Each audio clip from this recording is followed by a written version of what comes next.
The story of the Mormon Battalion is a unique chapter in the history of the West. It is a story of people, men and women who were willing to sacrifice for what they believed.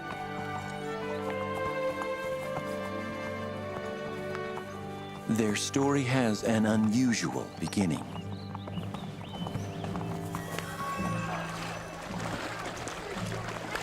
From 1830 to 1846, members of the Church of Jesus Christ of Latter-day Saints, nicknamed Mormons, experienced almost constant persecution. Time and again, they were driven from their homes, deprived of their rights and property. Among them were Ezra and Sarah Allen. The Latter-day Saints, including the Allen family, found temporary refuge in the state of Illinois. Within a few years, Nauvoo, their city on the banks of the Mississippi, rivaled Chicago in size. It seemed a haven from all the troubles of the past. It was in Nauvoo that another couple, William Corey and Melissa Burton, met and fell in love. William proposed marriage, and Melissa accepted. But the peace and happiness of Nauvoo was short-lived. In 1844, Joseph Smith, the leader of the church, was killed by a mob. Homes and property outside the city were destroyed, and finally, in order to avoid further conflict, Brigham Young agreed that the Latter-day Saints would leave the state. Early in February 1846, the exodus of an entire city began. Ezra and Sarah, and William and Melissa put their lives and happiness on hold, and once again left behind almost all that they possessed, starting out across the river toward an unknown destination.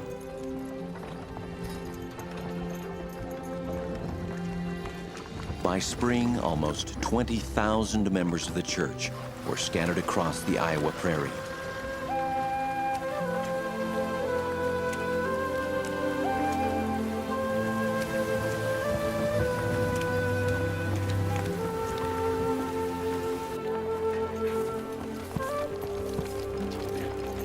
June 22nd, 1846, William and Melissa were married. 4 days later, their happiness was interrupted when 5 men in uniform rode into camp. At the request of the President of the United The officer in charge, Captain Allen, announced that he had orders to enlist 500 Mormons in the war with Mexico. The enlistment came in response to a request by the leaders of the church for a way to help finance the immigration west. Still, it came as a shock to the families who first heard about it there on the prairie.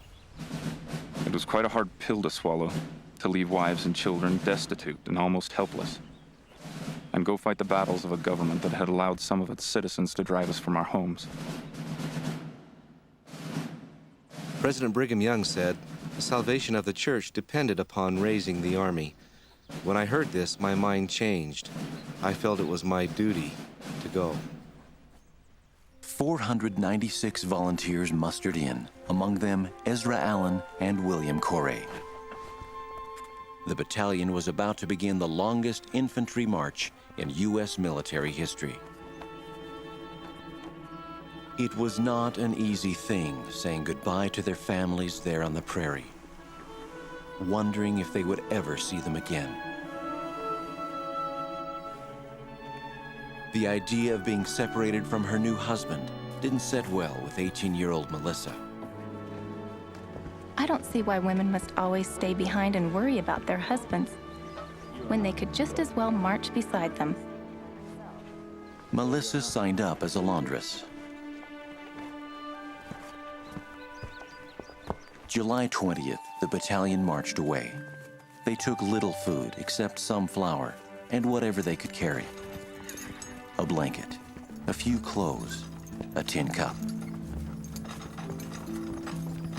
July 24th, marched 5 miles. The weather, excessively hot. July 25th, no flour. Many went to bed fasting. marched 20 miles and camped. My feet are very sore. Melissa and the other women who volunteered as laundresses willingly shared the rigors of the journey.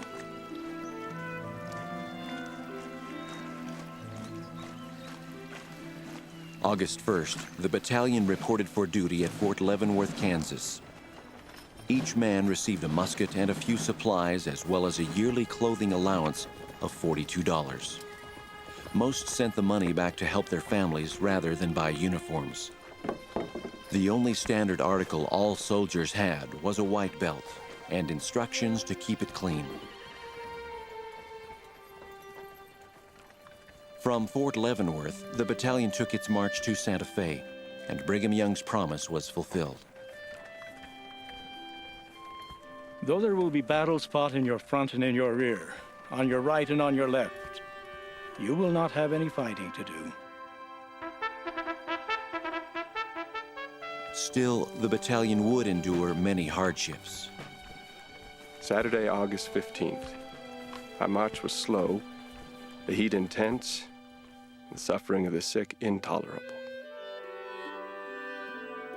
If anything was ailing any of the men, cold or blistered feet or anything else, the doctor would give a dose of calomel and arsenic. All were treated alike. By the time the battalion reached Santa Fe, over 150 were sick and had to be sent to Pueblo, Colorado to recover. September 26th, 23 miles. No rest. March is the daily task. Sick or well, sleep on the rough, cold ground with only one blanket to shelter from the cold. Some of the men recorded bits of poetry in their journals. How hard to starve and wear us out upon this sandy desert route. We sometimes now, for lack of bread, are less than quarter rations fed. At Santa Fe, the battalion was ordered to forge a wagon road to the Pacific Ocean.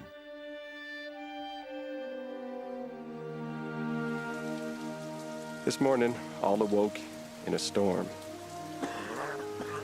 Soaked nearly everything we had. As they struggled through New Mexico and Arizona, the terrain became increasingly difficult. The journey must have been especially difficult for Melissa, who was pregnant. Still, she went on with unfailing courage. I didn't mind it. I walked because I wanted to. My husband had to walk, and I went along with him. The war with Mexico was at an end by the time the battalion reached San Diego in January 1847. In their ragged state, they looked more like survivors than soldiers.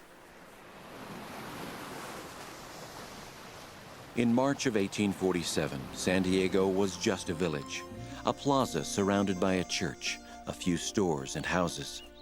Company B was assigned to peacetime garrison there. While they waited discharge, the company set to work assisting the villagers of San Diego. Carpenters finished houses. Fences and buildings were whitewashed. A courthouse was constructed, the first brick building in the town. Perhaps most helpful were the 20 wells they dug and lined with bricks, making fresh water readily available. July 4th, 1847, the battalion raised the American flag over Los Angeles. Gentlemen, you are discharged.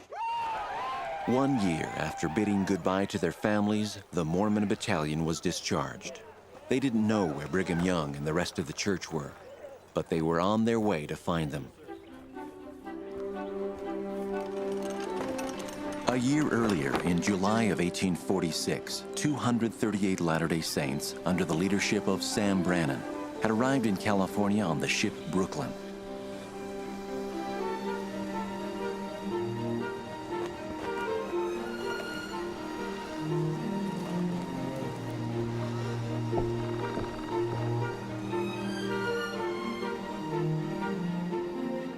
They became the first colonists in California under American rule. The old Californians were amazed at what they had brought with them: dry goods, tools, vegetable seeds, school supplies, and a library of 179 books. They had also brought a printing press and a supply of newsprint. Everything needed to begin a newspaper. Following their discharge, many members of the battalion headed directly east to rejoin their families. But with speculation that Brigham Young and the rest of the church might continue on to California, some headed north. Among them, Ezra Allen and William and Melissa Corey. I thought it best to make my way fast as possible to San Francisco, but my wife being in a delicate situation, I concluded to stop for a season in Monterey. October 2nd, 1847. My wife was delivered of a fine baby boy. I named him William, after myself. I have the greatest boy you ever saw. They planned to move to San Francisco as soon as she was well, but before they could leave, tragedy struck. Baby William died. They had only their faith to sustain them as they prepared to join their comrades in San Francisco. San Francisco is a beautiful place, a fine ship harbor. Things are improving rapidly. Under Brannan's leadership, the Latter-day Saints had started San Francisco's first school, its first bank, and first post office. The printing press had been put to good use.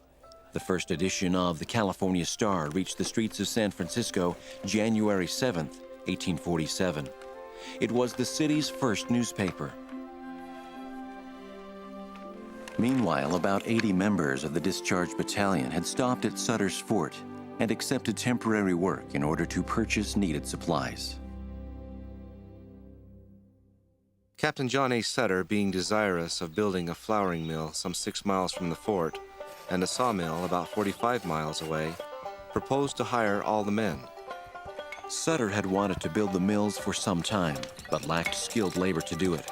The battalion members, many experienced craftsmen from the East, provided the solution. They worked on a variety of projects. 6 were hired to build a sawmill in the mountains. We arrived on the 29th of September. The surrounding country looked wild and lonesome, infested with wolves and grizzly bears. Things progressed well until December. Then winter rains brought high, swift water, which slowed the work. In their downtime, the men built a log cabin so they could move out of the one they had been sharing with the Wimmer family. They moved in on January 23rd. The next morning, as they were digging the tail race deeper, the first gold flakes were spotted. Thanks to the journal entries of 2 of the men, the date of the find was recorded. Monday, January 24th, 1848. This day, some kind of metal was found in the tail of the race that looks like gold. It was first found by James W. Marshall, the boss of the mill. The metal passed every test, including the harsh lie of Mrs. Wimmer's soap kettle. The only thing left to do was convince John Sutter. He was skeptical at first, but when he paid a visit to the mill, Marshall and the others determined to help convince him by salting the race. The plan almost backfired when the Wimmer boys found the gold before Sutter did, but he had seen enough to be convinced. It wasn't long until word of the find spread and curious comrades visited their friends in Coloma. On one such trip, Sidney Wills and Wilford Hudson found more gold particles on a sandbar in the American River. The strike became known as Mormon Island and turned out to be the second major gold strike, one with very rich diggings. Meanwhile, the merchants in San Francisco were concerned that the city wasn't growing fast enough. They suggested a special edition of the California Star, extolling the virtues of the city and the state. The paper was ready to print except for a couple of empty inches on an inside page when news of a gold discovery in Coloma reached San Francisco. Several battalion members were hired as express riders to carry copies of the Star east, and the few lines about gold which they carried cross-country to St. Louis, Baltimore, New York, and other major cities of the East would trigger the gold rush of '49. Hordes of gold seekers flocked to Coloma from San Francisco and Monterey. Battalion members continued to work for Sutter, but in their spare time, they too joined in the search. It was mining in a primitive way. We had no pans, no lumber to make rockers, and so we used Indian baskets to pan with. We would dump the gold on a flour sack spread out upon the ground. At Mormon Island, Ezra and William tried their hand at panning for gold as well. But we did not stop there long. We were anxious to come to Salt Lake. After the discovery of gold, all my plans and projects came to naught. One after another, my people disappeared in the directions of the gold fields. Only the Mormons remained to finish their jobs. The Coloma mill was in regular operation by the end of March. The contract to finish the mill was fulfilled. No set of men was better situated to gain from the gold strike than the members of the battalion. Had they remained just another year, they would have become rich. But they were concerned about another goal, getting back to their families. A meeting was held at Sutter's Fort on April 9th to discuss plans for going. Sutter paid the soldiers in kind with horses, oxen, wagons, and other items they would need. And ironically, while much of the country was heading west to California, the Mormon Battalion was turning its back on the gold and heading east. Our honor was at stake. With us, it was God and His kingdom first. Yet even as they were leaving, the Mormon Battalion was to make one more contribution to the history of the West, blazing the trail across the Sierra Nevadas, which thousands of gold seekers would follow. It was a daunting prospect. It would be the highest overland wagon route in the continental U.S., but they were determined to find a way. June 17, 1848, Henry Bigler and two others set out to select a place of gathering. They found a spot they named Pleasant Valley, and the company gathered there to finish preparations.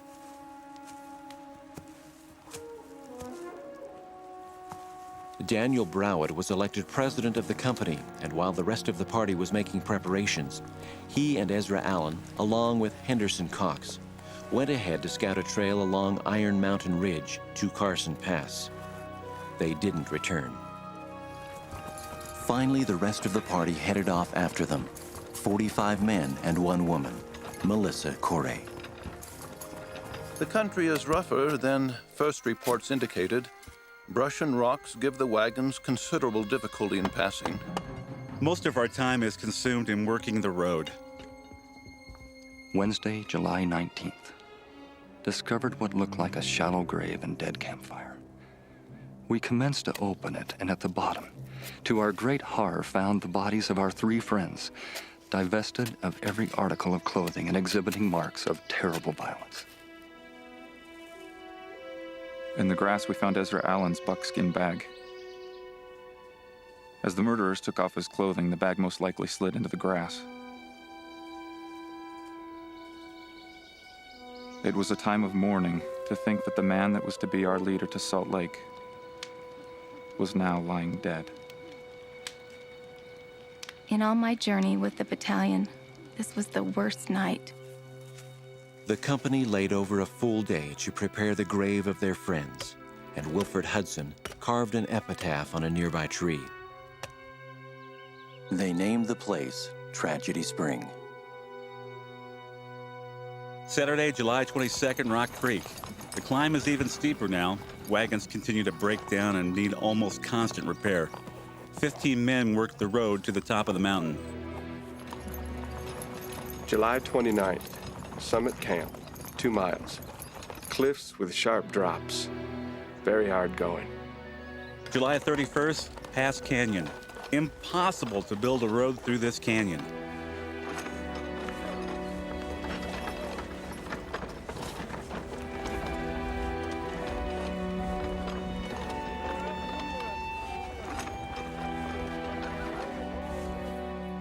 We had no hammers nor drill with which we could do anything with the stones. It seemed almost an impossibility to go farther. Finally, someone suggested that we build a fire on the rocks. When the fire had died down, we found that as far as the heat had penetrated, the rocks were all broken in small pieces, which were soon removed with pick and shovel. Another fire was built with the same result. After 3 or 4 fires, we found that the rocks were not much in our way, and we soon had a good wagon road right over them. It took 7 days to cut a wagon road through the canyon, about 7 miles at 1 mile a day. But in 40 days, the party had blazed about 170 miles of wagon road across trackless terrain.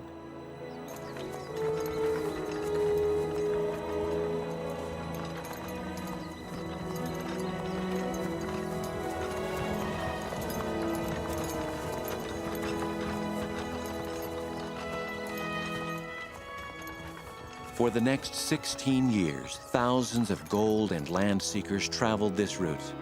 Thousands of people, wagons, and livestock would come into California over the Mormon Trail. Thousands of weary immigrants would follow these battalion tracks.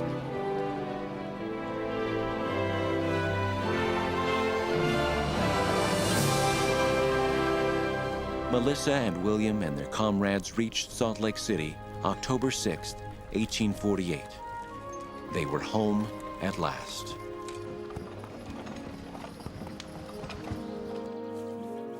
Later that fall, Sarah Allen waited for Ezra's return. I looked forward to the time when his strong arms would lift these burdens from my shoulders. Waiting and watching, listening to the sound of every footstep that approached my door.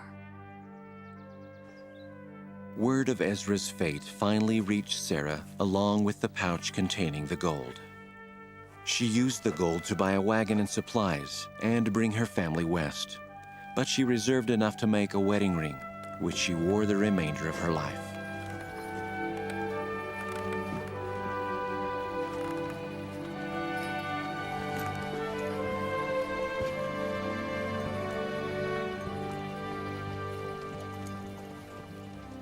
Back in Salt Lake, William's health was failing. It was diagnosed as tuberculosis, brought on by the rigors of the journey. Nothing could be done for him. He had one wish, to live long enough to see the birth of the baby Melissa was carrying. A daughter was born the next February. William passed away March 7th, 1849.